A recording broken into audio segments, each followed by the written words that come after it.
Good morning, everyone. I am Carrie Rosingana, CEO of Capital Area Michigan Works, and I would like to welcome you to today's panel discussion regarding diversity, equity, and inclusion.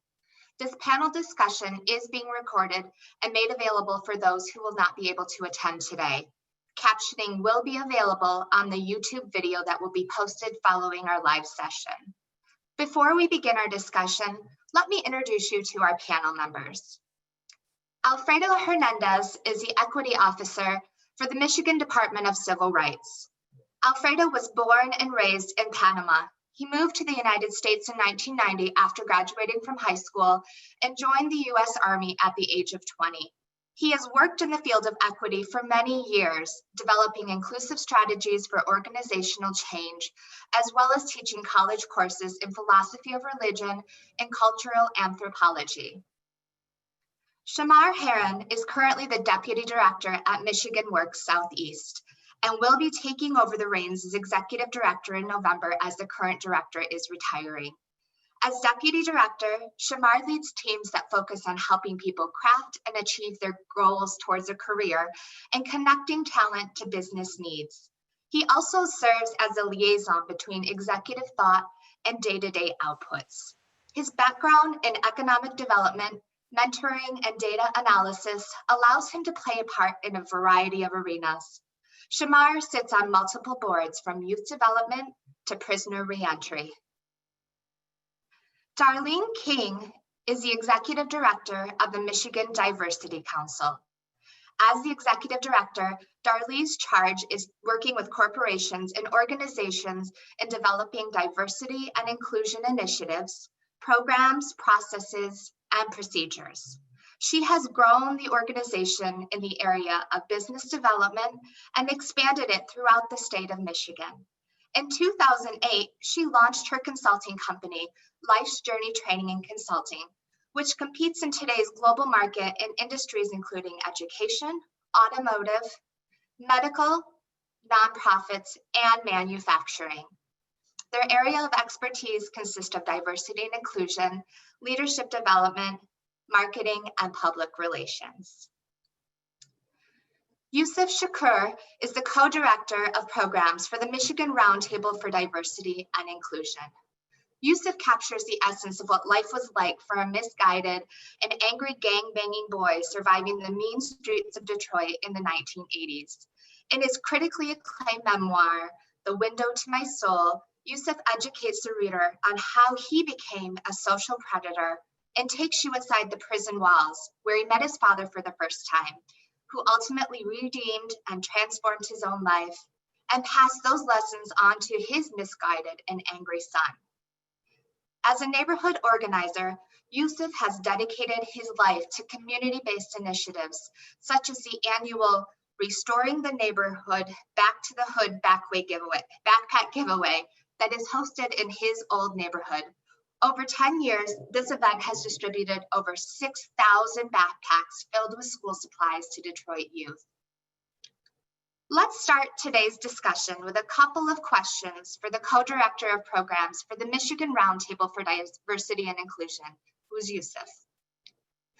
Yusef, the first question I have for you is 2020 has been a difficult year for everyone, but especially difficult for communities of color. Please tell us about your experience growing up in Detroit and how you used your experiences to transform your own life. Good morning, everyone. Thank you for having me. And I greet you in the native tongue of Detroit, where we say, "What up, though?" That's an interesting question. Growing up in Detroit and how things have changed, I think is imperative to put it in perspective. 67, which is the demarcation of, some people call it riot, some people call it rebellion. But more importantly, we saw the transition of large bodies of white people leaving the city of Detroit. And when they left, they consolidated white suburbs. And as a default of that, Detroit became arguably the blackest city in America. It's been either that or in the top 5 in my lifetime.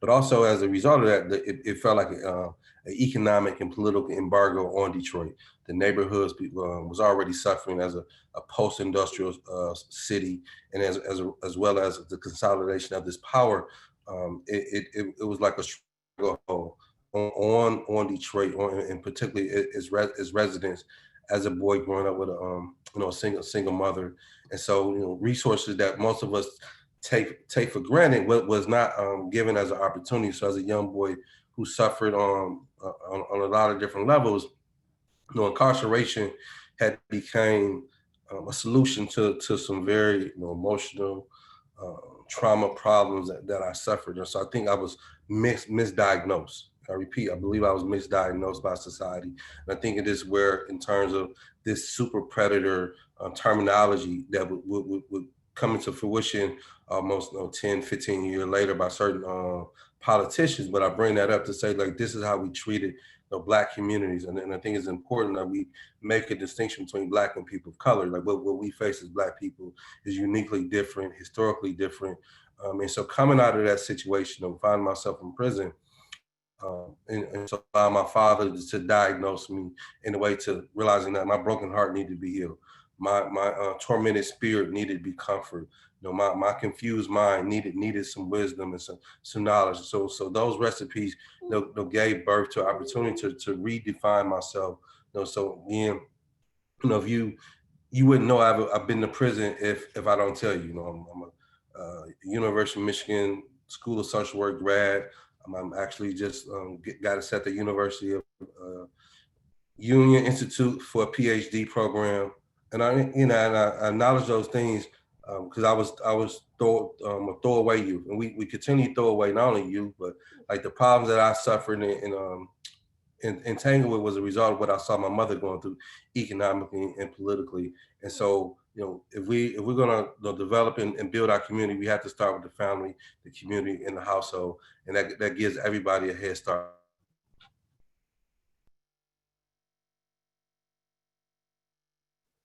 Thank you, Yusef. It's very interesting information and emotional story that you just shared. I'd like to congratulate you as well as getting accepted into that PhD program, something to celebrate for sure.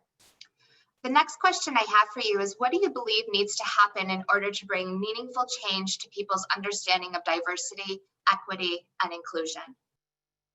So what I think is imperative that those terms of diversity, inclusion, equity has to be born out of a racial and social justice lens. And what I mean by that is it's imperative that historically we understand that race is at the center of the foundation of America. So for diversity and equity and inclusion needs to merge, then you can't be afraid to look at me and who I am. I'm a Black man. You can't be afraid to look at as a Black woman or as an immigrant who may be Mexican, right? Like our identity of who we are is there every day. And as a result of our identity, we are not included. As a result of our identity, there is no room for diversity, or the diversity is just a tokenizing situation. As a result of our identity, and also as a result of our gender, being a woman or being a non-cis person, we're continuing to be marginalized and oppressed. So again, upholding our identity in relationship to our race allows us to bring forth a true equity, a true inclusion where diversity would no longer just be tokenized. Thank you so much. I would like to next talk with my Michigan Works colleague, Shamar. Shamar, I know that you too were born and raised in Detroit. What about your experience made you want to pursue a career in workforce development? And what has your experience with diversity been in this realm? Thanks for that great question, Carrie. Thanks to the association for holding this extremely important conversation. As I understand it, over 500 people have signed up to be a part of this dialogue. So it shows that we have people at the table willing to listen and learn. So I just want to give a great big shout out to the association and all my Michigan Works associates. My experience in Detroit was not uncommon from my brother Yusef. We had many opportunities to take any avenue we wanted. It just so helped that I grew 6 inches in one summer. And so I think that was a qualifying factor to sort of bolster me towards, athletics. But I grew up all over the city, from 7 Mile and Van Dyke to Sherwood Forest to Highland Park. I grew up right next, when I was young, to the Brewster Project. So I was in this cornucopia of Black folks, but I also knew, the Polish population in Hamtramck. I knew Mexican Town. I knew the large Hmong population on 7 Mile and Hoover. And of course, our Arab population right there across Central City, right around Woodward and 7 Mile. So I got to experience a lot. I got to experience diversity at a really inclusive level. But what I also learned was there was all sorts of needs that were very apparent across the city. And that was a byproduct of people's skills, their education, educational attainment or the lack thereof, but also health consequences. So my grandmother, who worked very hard for a very famous family out in West Bloomfield, caught the bus every day up and down Woodward Avenue, had 3 strokes in one day and became bedridden. And that showed me that in one day, your life could change if you're not taking care of your health. So that allowed me to think about things in a larger, more broad system, because that happened when I was 12 years old. And so not very many people went to school to become a workforce professional, right?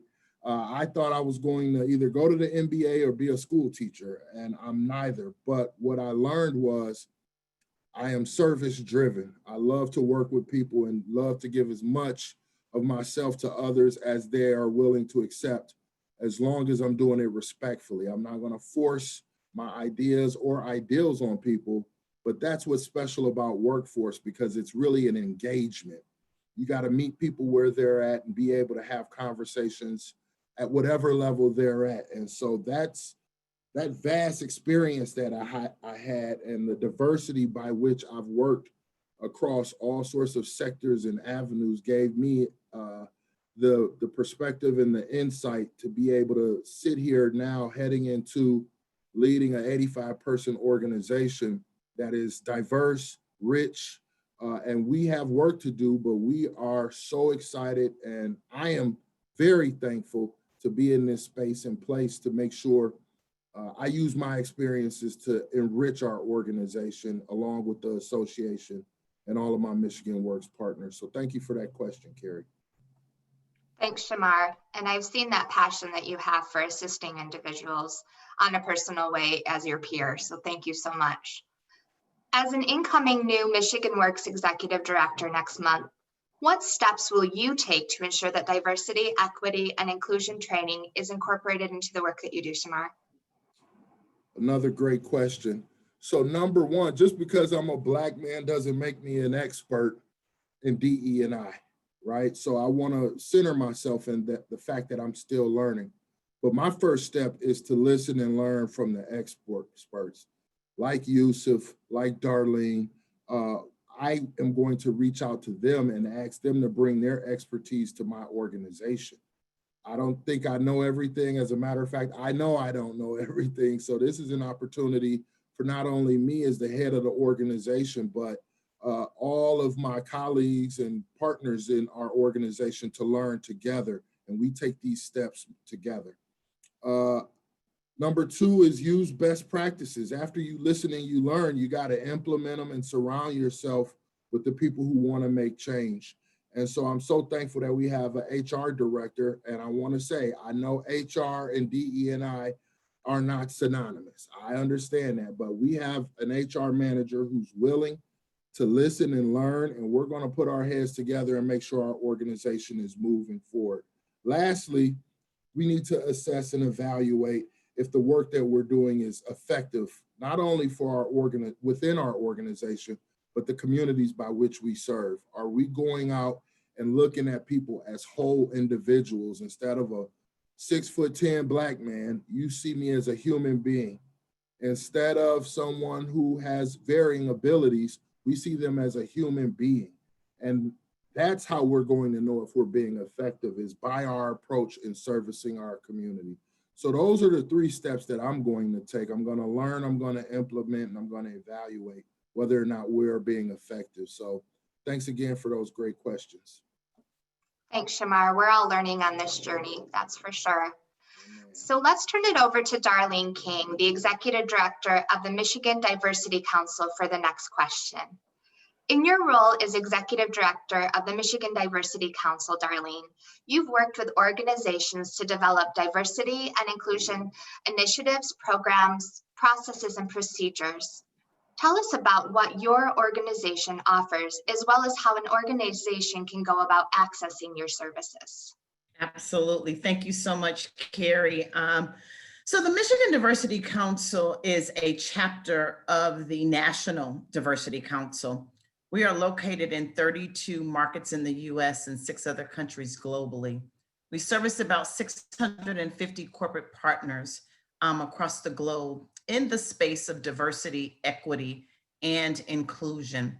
In June of this year, we launched the National Coalition for Racial Justice and Equity to really address a lot of the racial inequities and the unjust practices of systemic and institutional racism that are going on in our country and has been going on in our country for a number of years. And so one of our charges as the Michigan Diversity Council and the services that we provide, we do consulting, training, and development, both internally and externally. We are a 501c3 organization, so that gives us the opportunity to really be able to have an enormous reach across our platform of supporting organizations, as well as individuals that are responsible for driving this work. Like Shamar was talking about, he's now going to be doing some diversity, equity, and inclusion in his role. And so under the national umbrella and under the state umbrella, we offer what's called our Diversity First certification program, where we certify individuals to be diversity practitioners, where they're actually able to have the tools necessary to go back and be able to implement strategies and plans around diversity, equity, and inclusion. The Michigan Diversity Council alone, we have graduated about 62 of the chief diversity officers for Fortune 100 and 500 companies here in the state of Michigan alone. We do programming across the board. We have what's called our Diversity First toolkit, as well as our Diversity First job boards. Because we are 501c3, we have a board of directors in each one of our markets, as well as an advisory board that really gives them the ability to do some amazing best practice sharing around workplace diversity, equity, and inclusion solely from that aspect. So that is who we are. We do national programming across our platform. We also have what's referred to as our Healthcare Diversity Council, which is on a national platform. We are corporately headquartered in Houston, Texas. So because of that, we have our oil and gas council, because when it comes to minorities having the opportunity to be a part of that industry, it is usually slim to none. And so with us being corporately headquartered there, we do an enormous amount of focus on energy, oil and gas. And so we have our National Oil and Gas Council under our umbrella as well, including the National Coalition for Racial Justice and Equity. When it comes to organizations and how they can access us and how we support them within that regard, because we are a partner-driven organization. And so we have various opportunities for partnership, both for nonprofit as well as for-profit, because we understand the struggle sometimes for nonprofit organizations when it comes to funding and access to funding. And so we have both opportunities for organizations to be able to get aligned with us through partnership. Then we offer an enormous amount of external events and programming around every topic, from unconscious bias to veterans to LGBTQ to the business case for DE&I across the board. And so in Michigan, we have about 35 corporate partners. that range everywhere from DTE Energy to a Wayne State University to a TCF Bank. So that is our mainstay, and that is how we support organizations in this work, ensuring that they have the tools that they need along the way of this journey, because it's not a one-stop shop. It's not a sprint. It's not a cakewalk. It is literally a journey to get this work done across the organization. And the ultimate goal is to change organizational culture. And in order to do that, you need to be able to have the proper tools and support in order to get that done. Thank you so much, Darlene. It's really helpful to recognize where those tools are to tap into to support education within your own organization. And I did see that Staff Willis did post the link in the chat for the Michigan Diversity Council for those who may be interested in connecting with you following this. Awesome, thank you. Yeah, absolutely. So thanks so much. So now let's turn it over to Alfredo Hernandez, who is our Equity Officer for the Michigan Department of Civil Rights, for the next question. Alfredo, the Michigan Department of Civil Rights is committed to advancing racial equity in all of its initiatives. I understand the department has a racial equity toolkit that organizations looking to advance racial equity in order to ensure equal opportunity and access for all can use as a starting point. Can you tell us more about this toolkit and how organizations can access it, please? Yeah, absolutely. Thank you. Good morning, everybody. Thank you for having me and for inviting the department to this important conversation. And thank you to Michigan Works for all the great work that is taking place currently. I would like to basically highlight that the Racial Equity Toolkit was a toolkit developed in collaboration with the School of Law and Policy at the University of Michigan. The toolkit serves as a guide for any government agency, community, or organization looking to advance racial equity. The toolkit basically provides strategies on how to get started in the conversation about racial equity and implementing racially conscious strategies. It's also looking at the importance of developing a common language, the importance of skill facilitation in the process of creating and sustaining knowledge around the topic of DEI. It looks at strategies and ways in which we could all create a community equity profile, what that is, and its purpose, developing equity plans, strategies, to implement those strategies and measure, monitor, and evaluate the progress that we would like to see. This tool is easily accessible on our website, michigan.gov/MDCR. You will be able to find it on the racial equity section from our homepage. I can also find a way to add the link to the chat if that is helpful to folks here. But what I want to basically highlight is the toolkit came from a number of steps that took place from within the Department of Civil Rights. The Department of Civil Rights created its Equity Office in January of 2018. The purpose of the Equity Office is to oversee internal and external initiatives and efforts related to the work of DEI. So in August of 2018, the Equity Office developed a core team of folks from all units and divisions that have gone through extensive training to elevate our own levels of racial consciousness and cultural awareness to implement steps that are rooted in that new knowledge and new awareness. This strategy and this approach has also led us to lead in the work of DEI education at the state level, currently with mandate from the governor's office and the importance of implicit bias and training for state employees. MDCR continues to be a valuable resource to provide this training. So ultimately, I think that as this as this internal initiative has led to, has become a template for that serves as a replication model for other state agencies to understand the work of operationalizing equity at the institutional level, what that looks like. I'm very excited to see what's taking place here. And I just want to ensure that everyone here knows that we're committed to this work and that we are a resource for any work that may be taken in your space as you continue to implement that new consciousness and that new awareness into the reshaping of policies and procedures that have long-term impact and are racially conscious.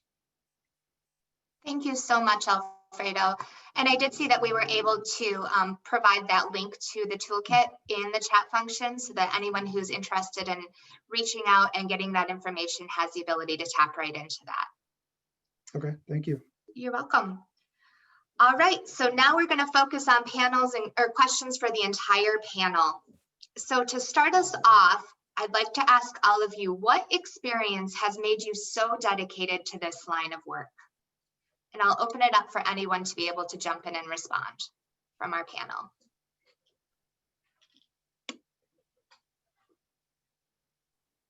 So since the men left me, they're not yet. Since the men left me, I guess I'm still here. They're telling me they don't want to show my mug anymore. They're not letting the video come through. We're still here. We ain't went nowhere. Just wait. Okay, all right, awesome. Ladies first. Yes. I thought we were all gonna be able to join in and interact and see each other at this point. So the question is, what made me dedicated to this work? When I graduated from high school, I was going to attend an HBCU. And for those of you who may not know what that terminology is, it's a historical Black college and university. Howard University, as a matter of fact, is where I was accepted and going. But I ended up going to a college here. I'm going to show you where. Here, right here.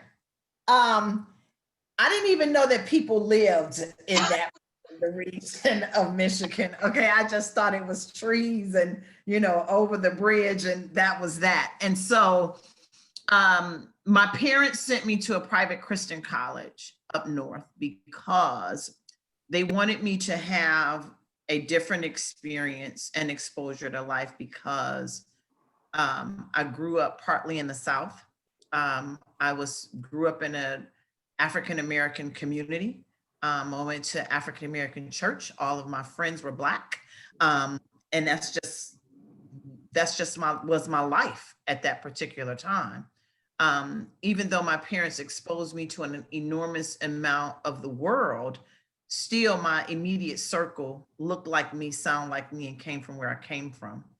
And when they shipped me up north, and I say a ship because it was like 17 hours on a bus, and you're still in the same state. When they shipped me up north, I was one of 150 minority students of a campus of 5,000.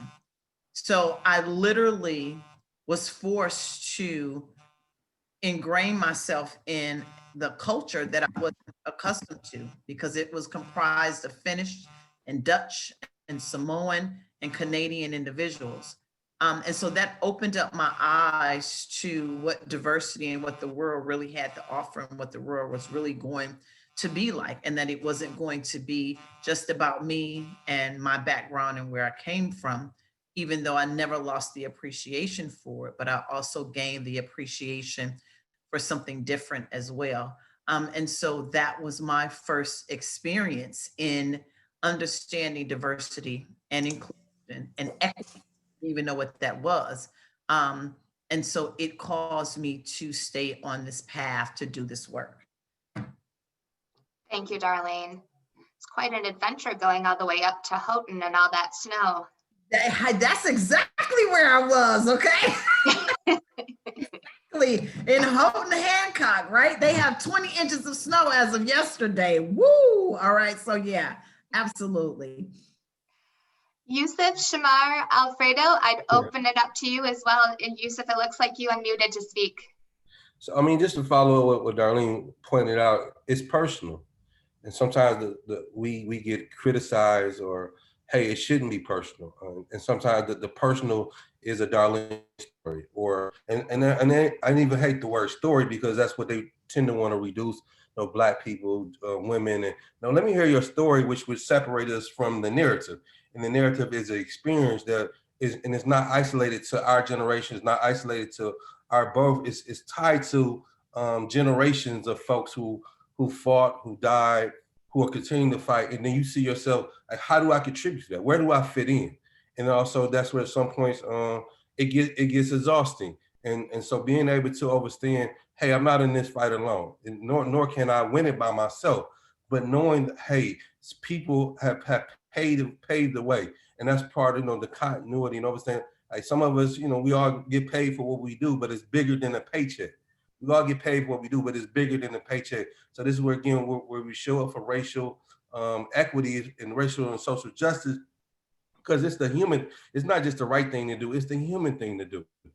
Understand the history, and we look at it from a historical lens, knowing that the job is not done.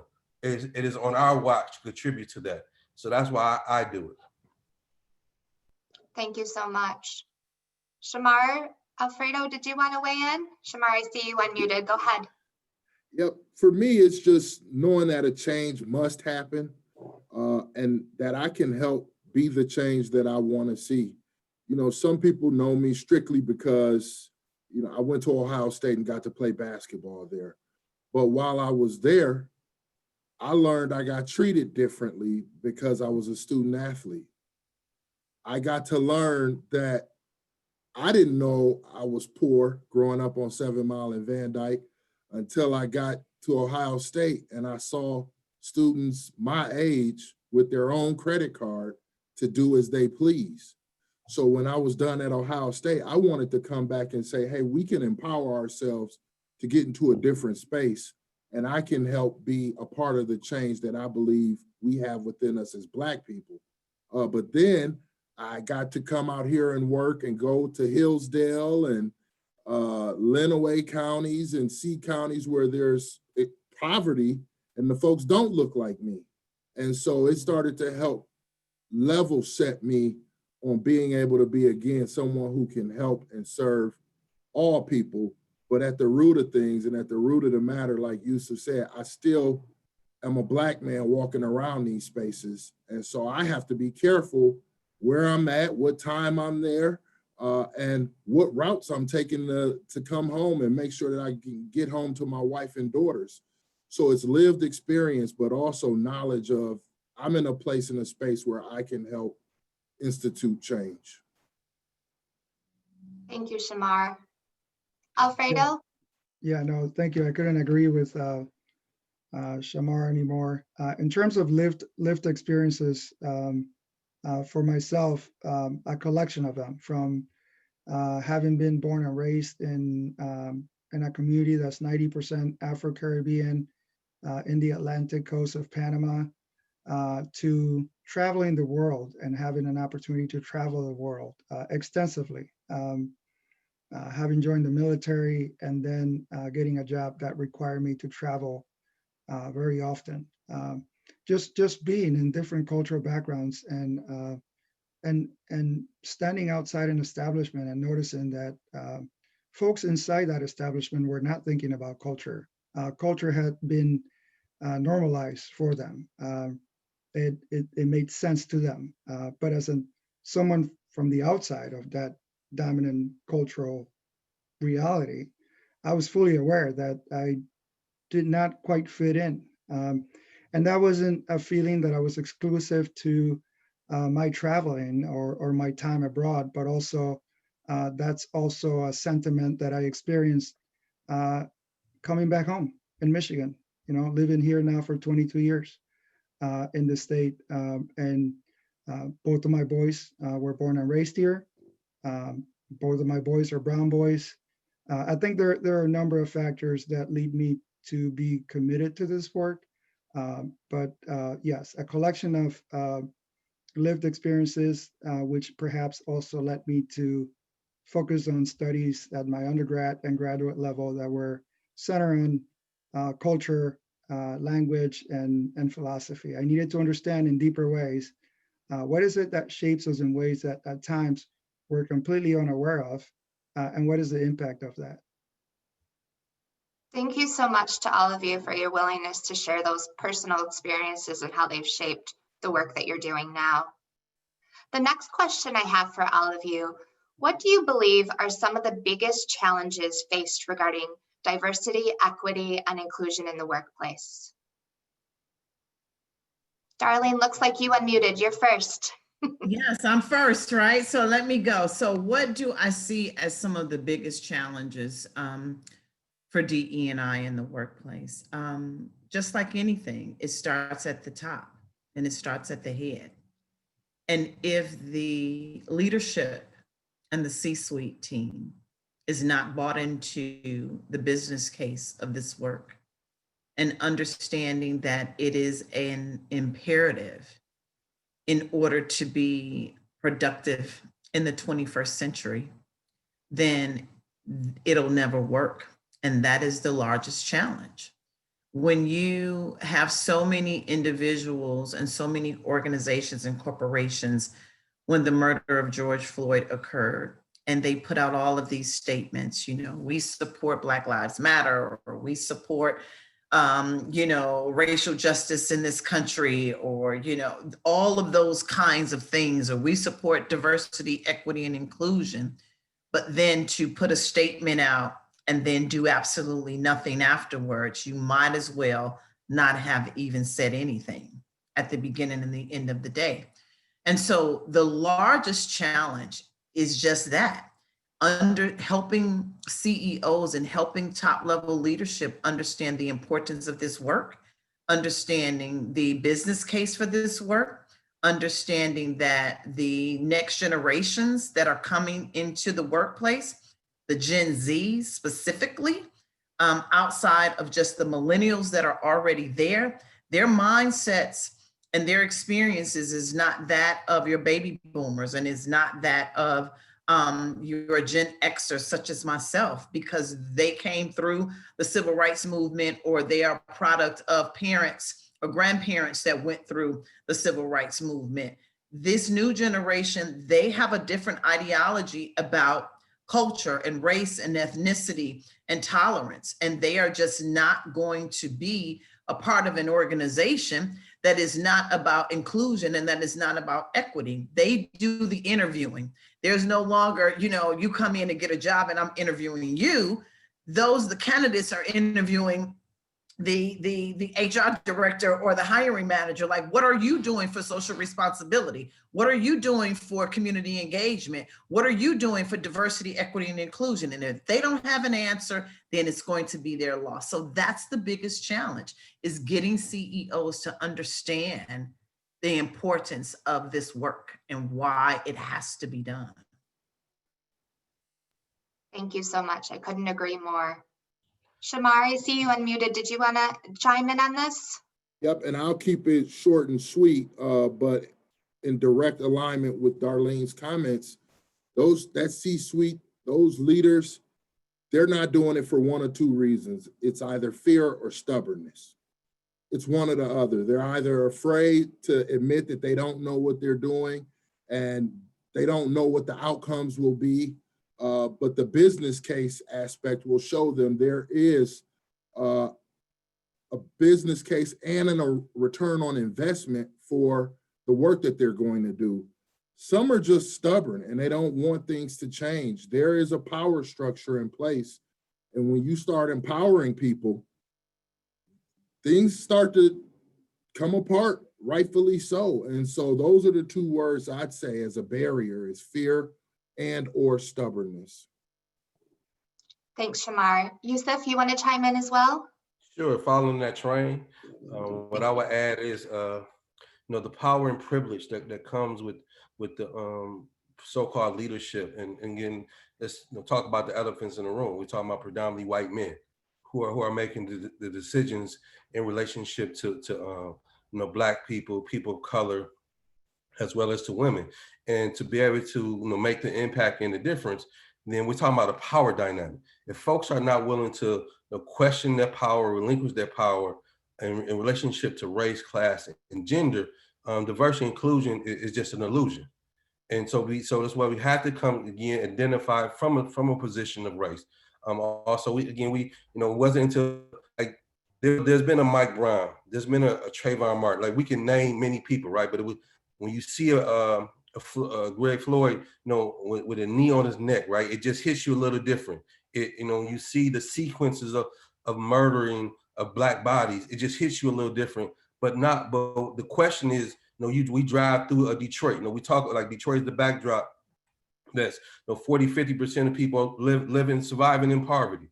Over the last 10 years, almost 100 schools have been closed. We're talking about corporations coming in and they're buying up property and all these beautiful and great plans, but they're pushing people out, right? So, what is the race lens and the gender lens are we using to engage people? So this is where we have to dig deeper and to not continue to use us as, when I say us, I mean Black people, what is called marginalized and minority people for a capitalist plan.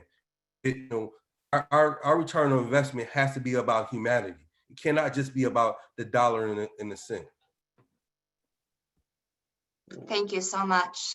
Alfredo, I'll open it up for you as well.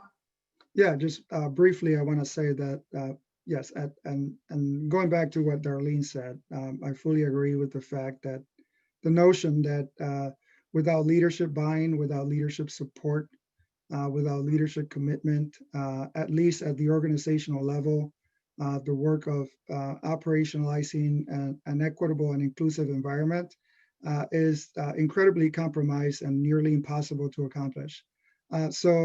And as I think of, the highest level of office in our state currently, the many approaches that are coming through from the very top that are focusing on race and that are centered on racial consciousness. I mean, if we think of COVID-19 and the crisis, putting together a COVID-19 racial disparities group to focus on that specifically, that requires a deep level of acknowledgement that recognizes that racism is real. And how are we going to deal with the problem that we're having right now? And the fact is, the majority of us, for the most part, if you take it to a interpersonal level, and you ask folks if they have biases, if they recognize, because the reality is there's two. One is explicit bias, explicit discrimination, and then implicit bias. And the research tells us that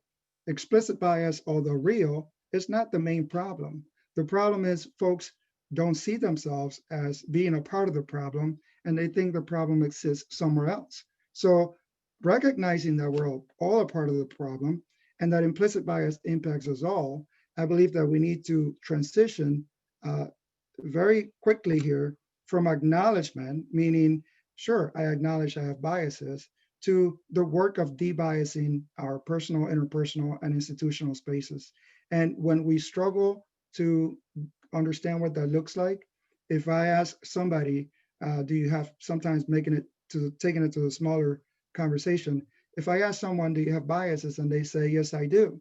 And I ask them, okay, mention a couple of sexist and racial bias you have internalized, how it has impacted you, the work you do, the people you serve, and what strategies you have implemented to mitigate those biases. The fact is, we don't really have a lot of answers, which really leads us to recognize that the work of transitioning from acknowledgement to genuinely dismantling those barriers at a personal, interpersonal, and institutional level is incredibly incomplete, and we have tons of work to do. Thank you so much for that insight. It's very helpful. So moving from the challenge discussion, what are some simple ways that people can focus on DE&I practices in their roles within their own organizations to be actionable in this work?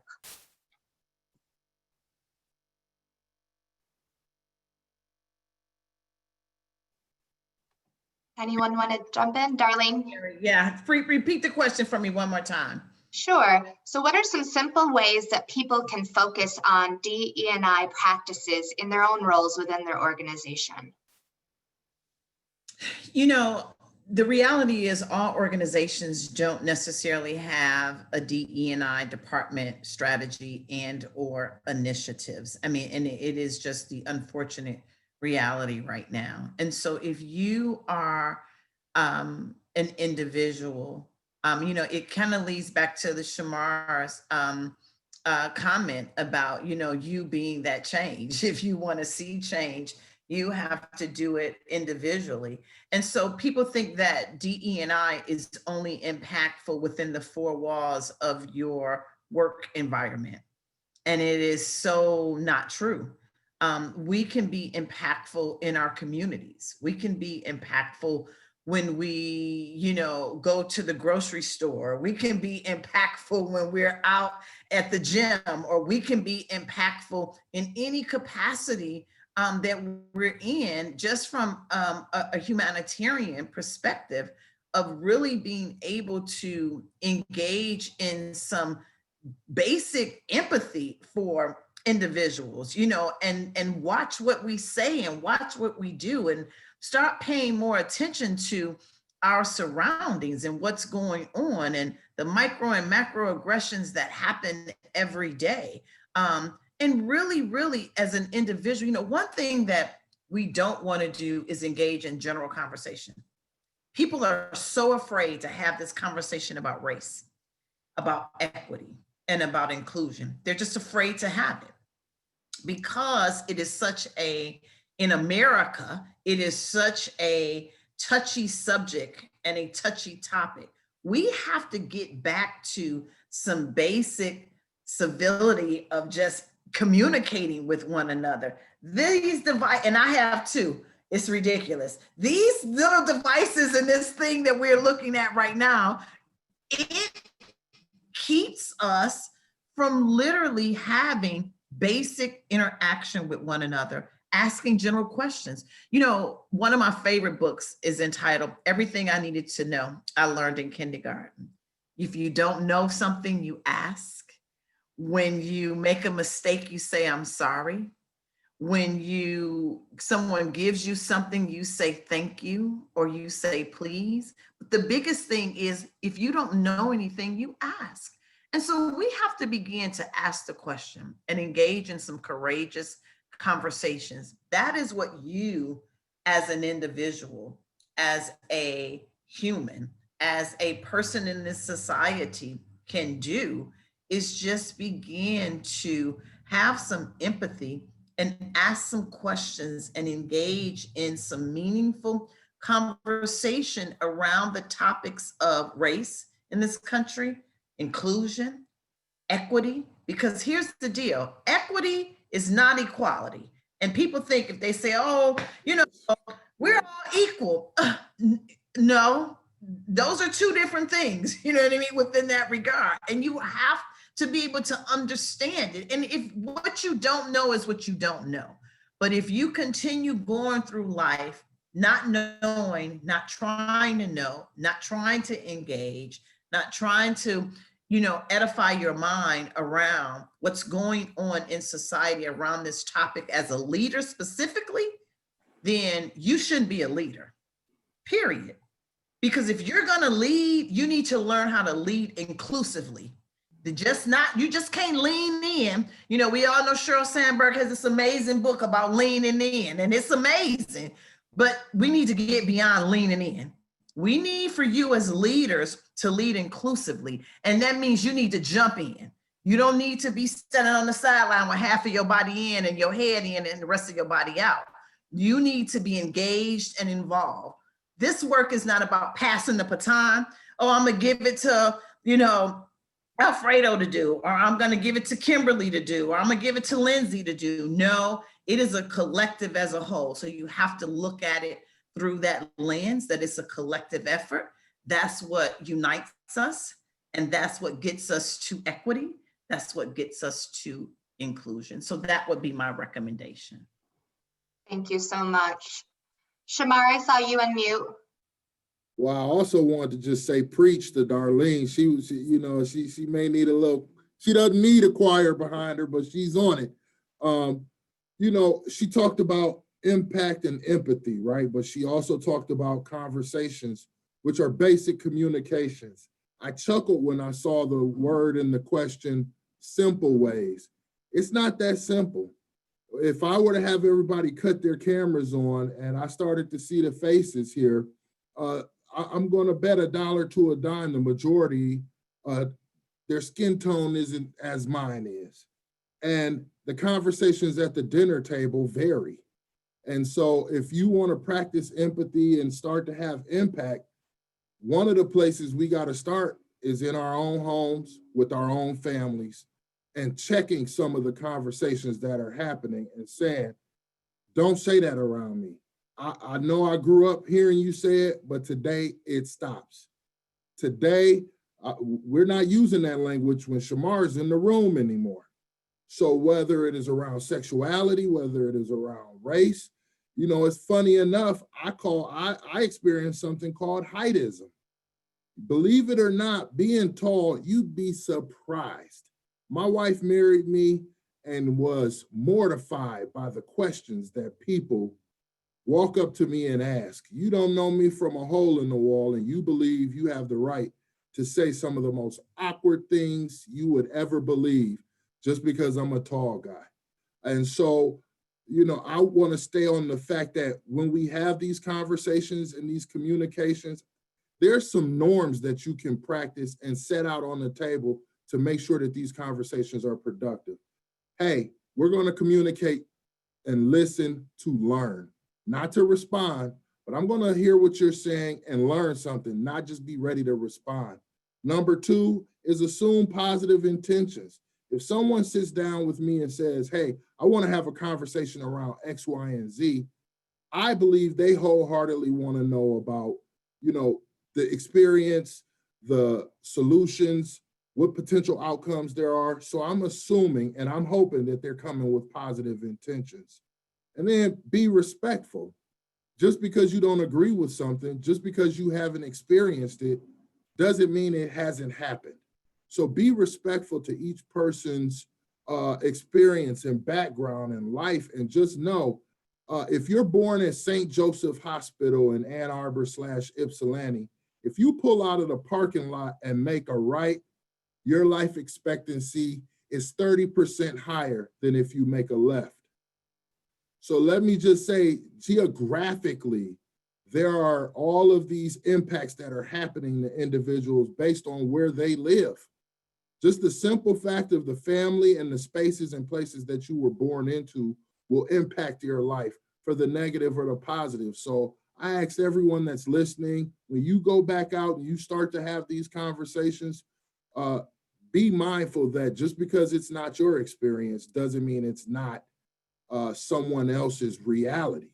So center yourself in that. And yeah, it's going to be uncomfortable. And yeah, you're going to hear things that you can't believe or you absolutely believe. But please know, we all are a diverse group and have went through so much that the only way we're going to learn and the only way we're going to change is to start listening to one another in a more open and holistic way. So I'll stop there.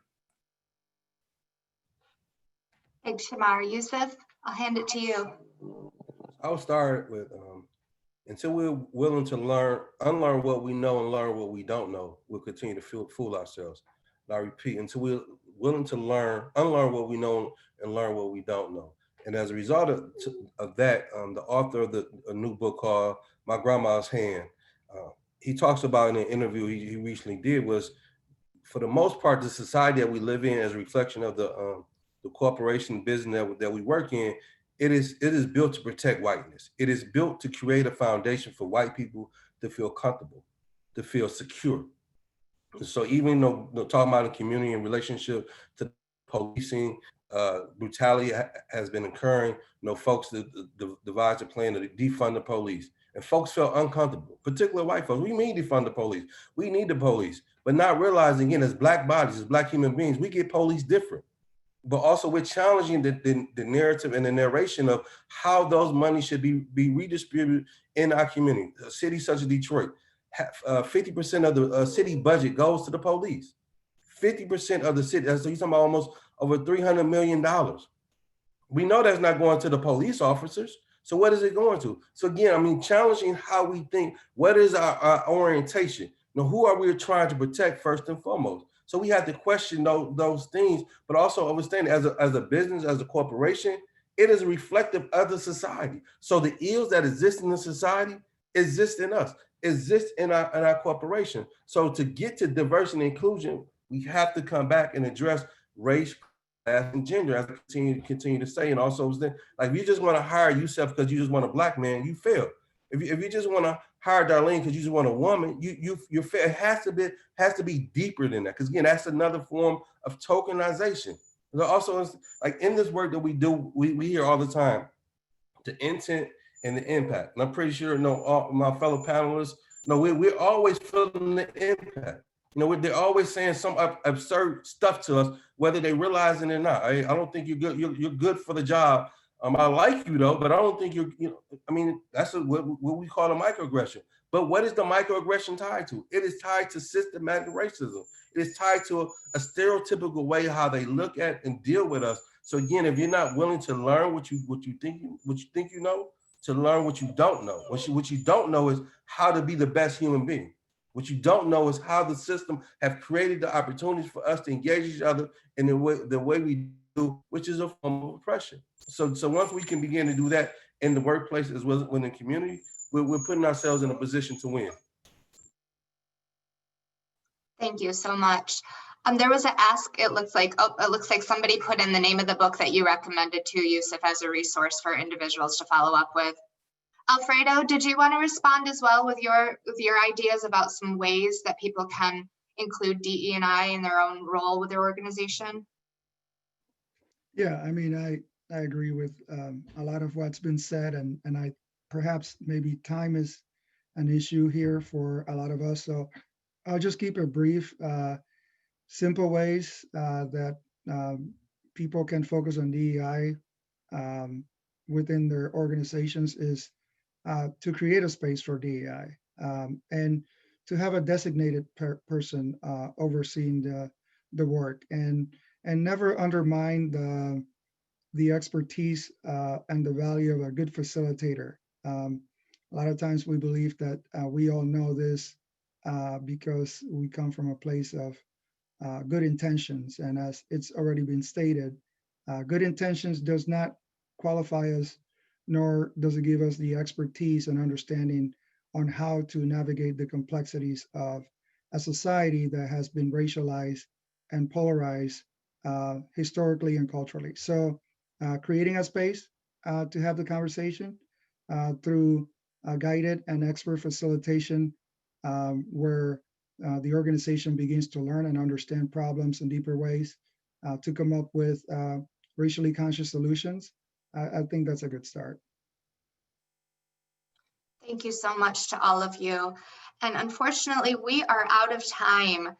Thank you so much to all of our panel members for their time and for sharing your personal stories, your knowledge, and your thoughts with us today. I found this personally to be a very informative and engaging discussion, and I hope all of you as our audience did as well. The Michigan Works Association staff and leadership will be continuing our work on diversity, equity, and inclusion by completing the Michigan Leave for Public Policy's 21-day Racial Equity Challenge. If you want to further your personal growth in this area, we encourage you to check out this challenge at mlpp.org. Thank you again for participating and spending some time with us today. And thank you to all our panelists. Have a great day.